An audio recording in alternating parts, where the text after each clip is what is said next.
wabarakatuh. Kepada yang terhormat Bapak Ibu dosen penguji uji kinerja pada PPG Transformasi Pendidikan Agama Islam tahun 2025. Perkenalkan, saya Muhammad Ansar, mahasiswa PPG Pendidikan Agama Islam tahap 3 tahun 2025 di LPTK Universitas Islam Negeri Palopo dengan nomor induk mahasiswa 25020810324. Pada hari ini, Rabu 8 Oktober 2025, saya akan melaksanakan uji kinerja di UPT SD Negeri 3 Tandru Tedong kelas 6 dengan materi sebab-sebab halal dan haram. Terima kasih dan selamat menyaksikan. Wassalamualaikum warahmatullahi wabarakatuh. Bismillahirrahmanirrahim. Assalamualaikum warahmatullahi wabarakatuh.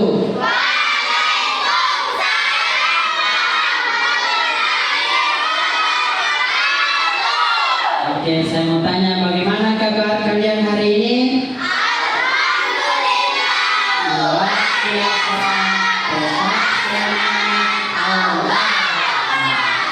Oke, baik. Alhamdulillah, anak-anak semua dalam keadaan sehat. Untuk mulai pembelajaran kita seperti biasa, Bapak persilahkan ketua kelas untuk maju ke depan, pimpin temannya untuk membaca doa.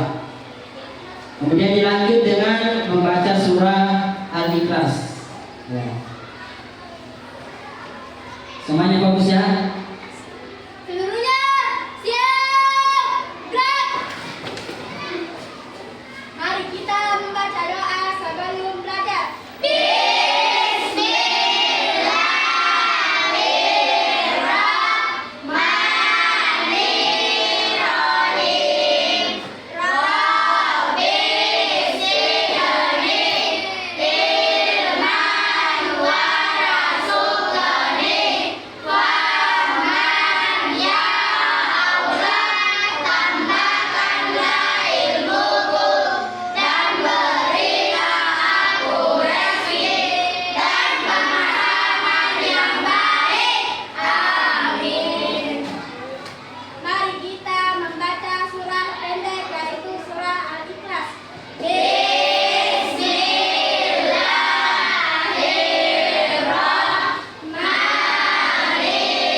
Oke, baik, terima kasih. Silakan duduk. Coba perhatikan kiri kanan temannya, kira-kira ada yang tidak hadir atau yang alfa? Alhamdulillah kalau hadir semua. Selanjutnya berdiri. Saya mau cek kerapiannya. Laki-laki. Nah ini. Ya, dirapikan lagi. Oke, perempuan rapi nih. Ya. Apakah kalian hari ini siap belajar? Siap. Nah, saya mau tes siap atau tidak dengan sama-sama menyanyikan lagu Indonesia Raya. Saya mau cek semangatnya.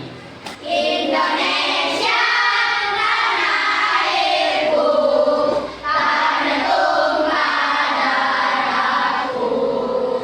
Di sanalah aku berdiri, jadi pandu ibuku. Masih ada yang ingat kita apa materinya yang terakhir? Masih ada yang ingat?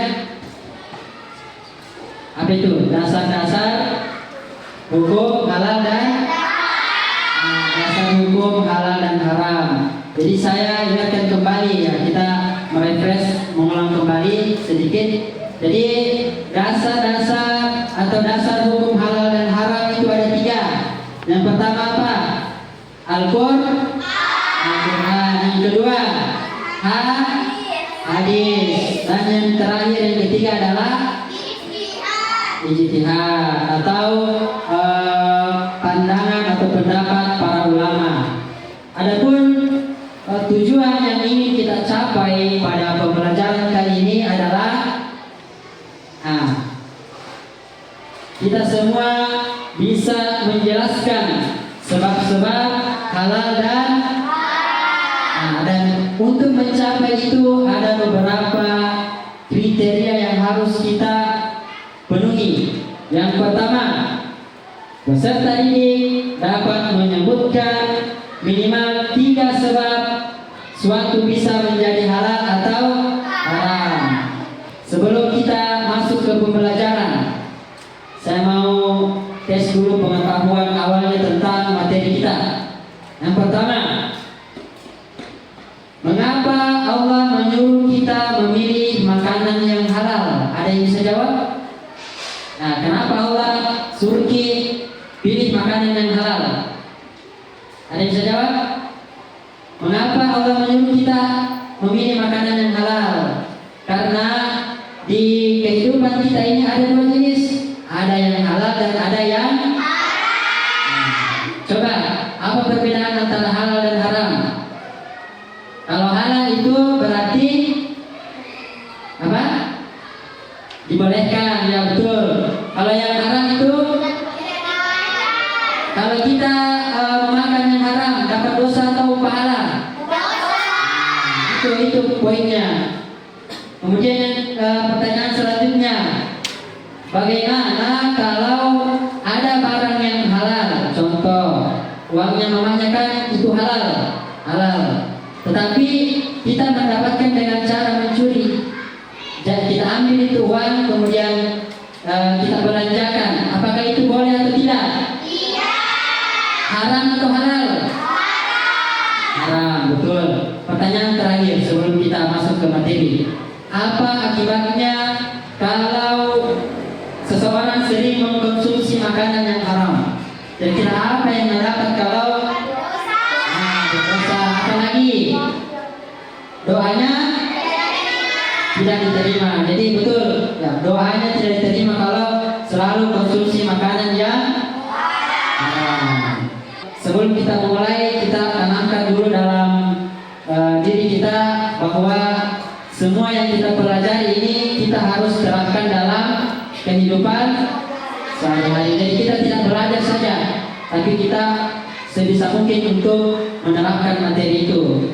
Contoh seperti ini, sebab-sebab halal dan haram. Kalau kalian sudah belajar sebentar materinya, Bapak harap bisa diterapkan dalam kehidupan sehari-hari. Oke. Untuk menyegarkan semangat anak-anak, saya persilahkan berdiri dulu. Berdiri semua.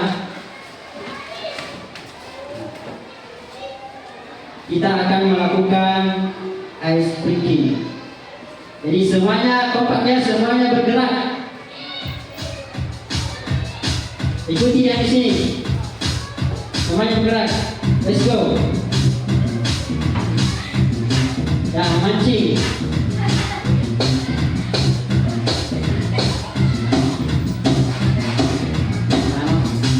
Good.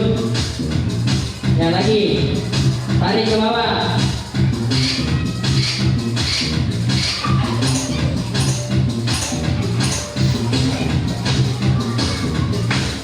Oke, very good. Putar.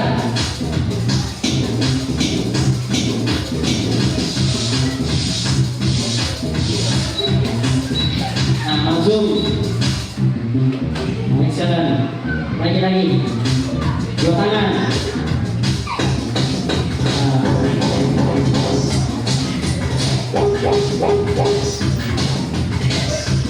Ya, sekali lagi.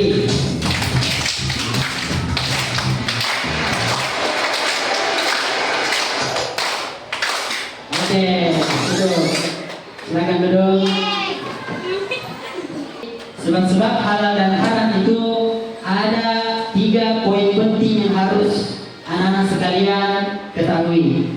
Apa saja itu? Yang pertama adalah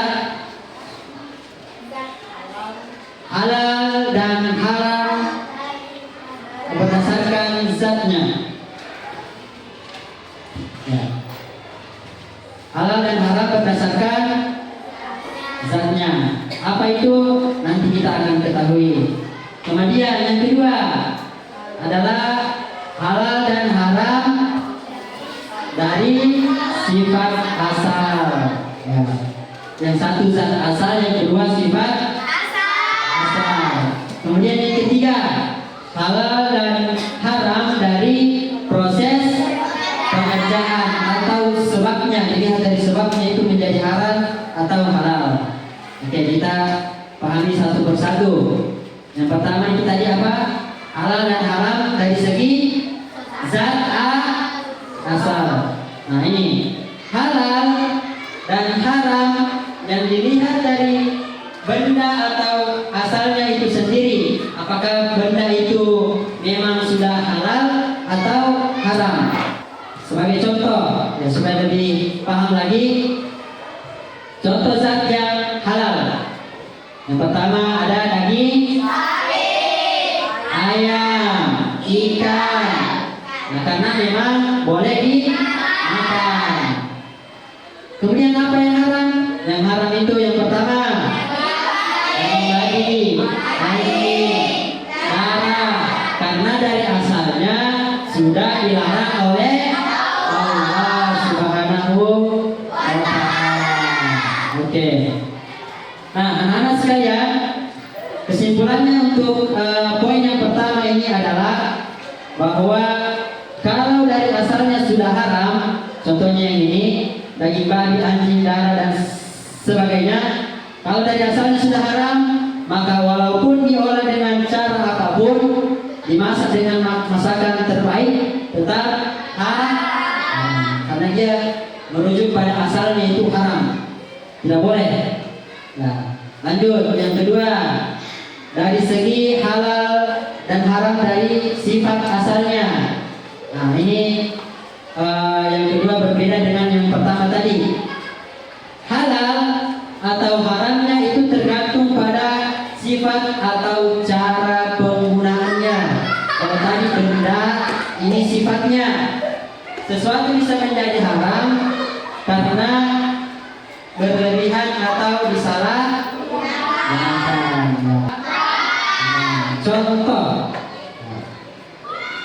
Contoh yang halal itu seperti minum air putih secukupnya. Nah, uang hasil bekerja. Nah, kapan dia menjadi haram? Ketika meminum air terlalu banyak sampai membahayakan tubuh. Nah, jadi penting untuk kalian ketahui, apalagi sebagai siswa. Jadi tidak boleh berlebihan. Itu poin utamanya, tidak boleh berlebihan. Jadi kesimpulannya, sesuatu bisa berubah jadi haram kalau cara memakainya salah atau berlebihan. Baik. Selanjutnya, yang terakhir, halal dan haram dari proses pengerjaan. Nah, dilihat dari cara mendapatkan atau mengerjakan sesuatu. Boleh jadi barangnya halal, tapi cara memperolehnya haram. Yang bagaimana itu? Ayo kita lihat. Contoh. Yang halal, daging ayam hasil sembelihan sesuai syariat Islam atau uang hasil jual beli dengan jujur. Nah ini. Kemudian kapan dia menjadi haram? Ketika daging ayam yang tidak disembelih dengan menyebut nama Allah. Kemudian uang hasil dia dapatkan dari hasil menipu, mencuri atau korupsi. Nah, kalau sudah paham, saya persilahkan anak-anak sekalian untuk bertanya. Ya. Pak, kalau ada hewan mati karena ditabrak motor, apakah boleh dimakan? Oke. Jadi pertanyaannya, kalau ada hewan mati ditabrak motor, apakah itu bisa dimakan atau tidak? Ya, pertanyaannya yang bagus. Kita beri aplaus dulu untuk Alvira. Jadi misalnya siapa di sini yang suka bawa motor? Siapa? Said bawa motor, kencang caranya bawa motor, kemudian mau lewat ke siang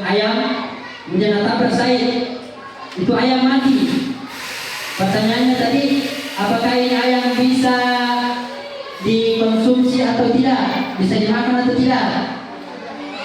Kenapa tidak? Karena poin pentingnya tadi adalah dia atau hewan itu tidak disembelih sesuai dengan syariat Islam. Dalam artian dia mati belum sempat disembelih dengan menyebut nama Allah, maka itu hukumnya haram untuk dikonsumsi atau dimakan. Nah, kecuali misalnya kalau Said tabrak itu ayam, kemudian itu ayam masih bergerak, masih bisa disembelih dengan menyebut nama Allah, apakah boleh atau tidak dimakan?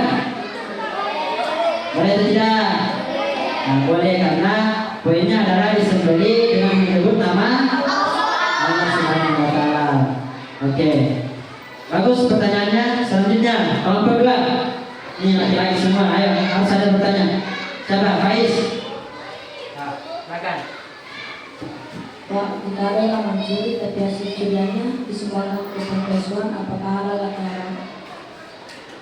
Oke. Ya, kita beri aplaus dulu untuk Faiz. Nah, jadi pertanyaan yang menarik juga ini. Faiz bertanya, apakah boleh kita mencuri sesuatu, misalnya di lingkungan kita ada orang kaya sekali tapi masih kita curi itu hartanya, kemudian itu hasilnya kita bagi kepada orang-orang yang membutuhkan, apakah itu boleh atau tidak? Tidak. Kenapa? Kenapa tidak? Karena hasil curian. Jadi di sini dia poinnya adalah hasil curian. Nah, kita garis bawahi hasil curiannya. Meskipun misalnya berbagi itu boleh atau bahkan dianjurkan di dalam Islam, kita menyantuni orang miskin, anak yatim, itu sangat baik. Tapi kalau dicampur adukan dengan yang haram, maka tetap hukumnya adalah haram. Terakhir dari kelompok 3. Oke, silakan.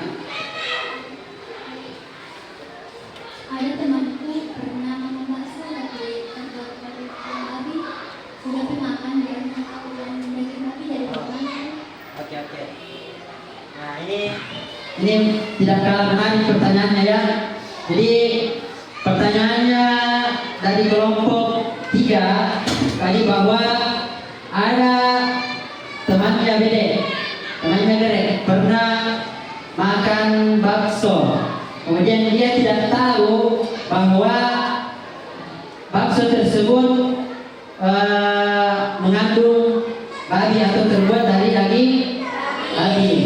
Sudah dinamakan baru tidak tahu dia dari babi, tidak tahu dari orang-orang. Pertanyaannya, apakah itu termasuk dosa atau tidak? Ada yang bisa jawab? Jadi terhadap sesuatu yang kita hilaf atau kita tidak tahu awalnya, maka tidak berdosa. Ya, tidak berdosa. Kenapa demikian? Karena di dalam Islam juga dalam Al-Quran sudah dijelaskan bahwa kita itu tidak ada dosa bagi seseorang yang hilaf. Ya, tidak ada dosa bagi seseorang yang hilaf. Namun yang perlu kita garis bawahi adalah harus berhati-hati. Nama kuisnya adalah word wall. Bentuknya seperti ini. Nah, kita mulai saja ya. Yang pertama dari sini, kita berurut ke sana. Silakan. Nomor 2, silakan dijawab. Sesuatu yang halal bisa berubah menjadi haram jika A. dilakukan bersama orang lain, B. dilakukan dengan niat yang baik, C. dilakukan dengan cara yang salah. Silakan ditekan jawabannya, A, B, atau C. Itu ada waktu di atas. Silakan. Jawaban dia menjawab C. Benar atau salah? Benar. Kita jawab dulu. Lanjut. Nomor berapa? Nomor 12.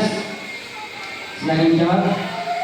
Membayar sesuatu sesuatu dengan uang palsu termasuk perbuatan apa? Perbuatan haram. Ya, betul. Saya apa? Oke. Nomor 3. Mengonsumsi makanan yang haram akan menyebabkan A. Semakin pandai belajar, B. Badan sehat dan kuat, C. Doa sulit dikabulkan. Dia menjawab C. Betul atau tidak? Menyerahkan kepada guru atau orang yang berwenang. Oke. Nah, kita beri aplaus untuk kita semua. Sekarang adalah kita bagi kelompok. Jadi kita pakai kelompok yang pertemuan lalu, 3 kelompok. Nah, pada hari ini tugas kelompoknya adalah seperti tadi yang saya jelaskan di materi. Kalian menuliskan sebab-sebab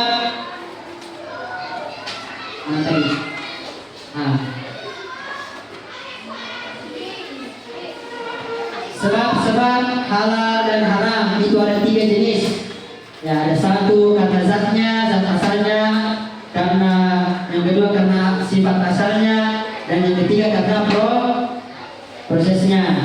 Dan di sini ada kertas apa namanya?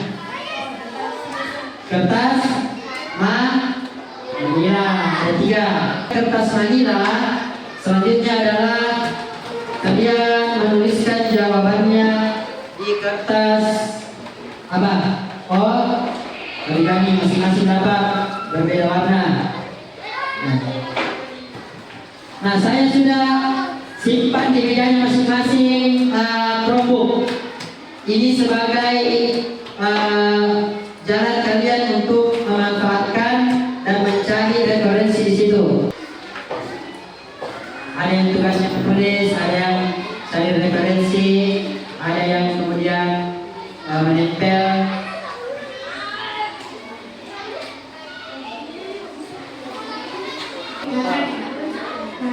Makanan halal saat puasa Ramadan biasanya di siang hari menjadi haram karena sedang diwajibkan berpuasa. Oke, kita beri sama-sama untuk kelompok 3. Jadi sudah presentasi, silakan duduk.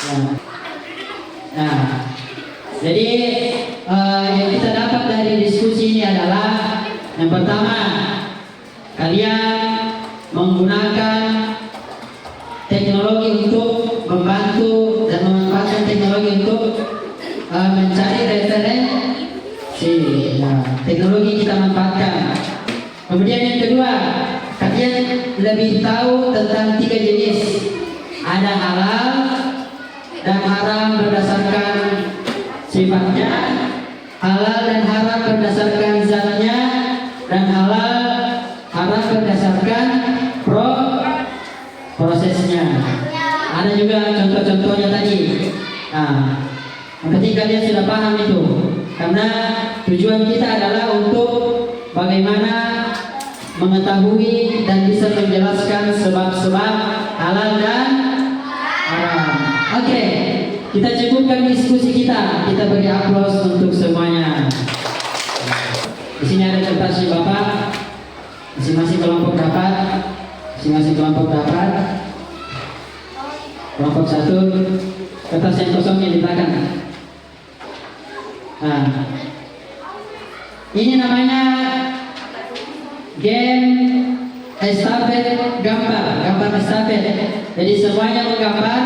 Saya kasih 1 instruksi berdaya digambar. Kemudian kalau saya bilang stop berarti lanjut. Silakan gambar ayam. Waktunya 1, 2, 3, 4, 5. Lanjut. 1, 2, 3, 4, 5. Kelompok sini. Saya suruh gambar ayam. Mana? Angkat begini. Selesai. Dah. Ini kita mau lihat kekompakannya. Dia gambar ayam. Nah, ternyata begini bentuknya ayam ya. Nih. Apa ini kira-kira? Nah, ayam. Ini ayam versi kelompok 1. Kalau kelompok 2? Ini ayam. Menurut kelompok 2 ini ayam. Ya. Ini ayam. Terakhir kelompok 3. Ini apa ini? Ayam. Nah, jadi semuanya berbeda. Jadi yang paling mendekati mirip ini, meskipun kakinya kepanjangan. Nah, setelah dari awal sampai akhir tadi, kesimpulannya adalah yang pertama apa? Bahwa sebab-sebab segala sesuatu itu ada yang menyebabkan ia menjadi haram, bisa juga menjadi halal. Halal bisa menjadi haram. Apa saja ketiga jenis yang bisa menyebabkan halal atau haram? Bisa dilihat dari apa? Yang pertama dari asal. Baik. Kemudian yang kedua dilihat dari sifat asal. Yang ketiga dilihat dari sebab atau prosesnya. Nah, jadi paham sampai di sini? Kelompok 1 paham? Kelompok 2 paham? Kelompok 3? Oke, kita beri aplaus karena sudah paham semua. Setelah belajar ini, apa yang kalian rasakan? Bagaimana kalian paham atau tidak? Silakan masing-masing kelompok lagi. Nah, sini, silakan. Berdiri saja. Saya suka belajar karena saya menyenangkan. Oke, beri aplaus. Menurutnya menyenangkan. Selanjutnya kelompok 2. Pada pembelajaran hari ini saya sudah paham karena pembelajarannya menarik. Menarik. Nah, kenapa pembelajarannya apa? Terakhir kelompok 1. Nah. Hari ini saya belajar tentang sebab-sebab halal dan haram. Paham atau tidak? Paham. Nah, paham. Oke, beri aplaus. Baik. Selanjutnya adalah sebagai penilaian individu. Jadi tadi kan saya sudah nilai untuk kelompoknya, kelompok 1, 2, 3. Selanjutnya Bapak mau nilai untuk masing-masing. Nah, ini ada saya bagikan dan dikerjakan di rumah. Nah, pekan depan dikumpul. Silakan dibagi. Pekan selanjutnya kita akan belajar tentang penerapan halal dan haram dalam kehidupan. Oke, terima kasih. Selanjutnya untuk mengakhiri materi kita, pertemuan kita pada hari ini, kita berdoa. Silakan berdiri semua. Doa setelah belajar. 1, 2, 3. Bismillahirrahmanirrahim.